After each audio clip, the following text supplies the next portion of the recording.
Yo, hello guys, and welcome back again to a brand new video.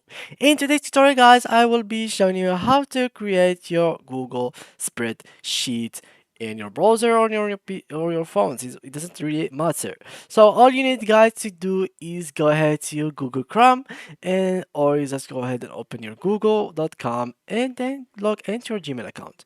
After that, if you click in here, you will find that there is multiple options like docs, books, blogs, and here you will find sheets. So you can go ahead and click on sheets, and here guys you will find that there is multiple options. So all you need to do is pretty simple.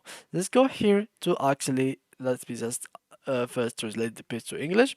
So as you can see here, you'll find different kind of sheet that you can actually different kind of template that you can actually use. There's the empty one, task list, annual budget, monthly budget, Google Finance investments, and here the schedule.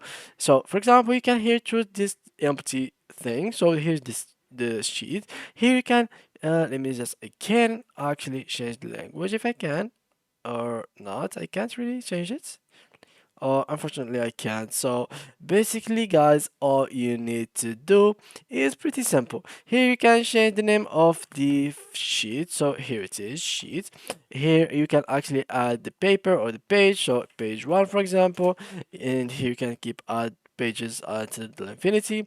Here, as you can see, this is the columns and like the lines. So basically, this sheet is exactly an Excel, but it is on web and it is completely free. You don't need to buy it or anything like Microsoft Office softwares. You really have to pay like monthly payments in order to get it. And yeah, this thing is really useful because it is saved on their cloud server, so you don't have really that problem of forgetting to save your file and it will be damaged. So everything here is actually getting saved when you actually do the thing. And if you want to go back, you can just click on this message over here and you will find the last thing that you did and can go back to it. So yeah guys, that was it for today's video. If you enjoyed, please leave a like and thank you for watching.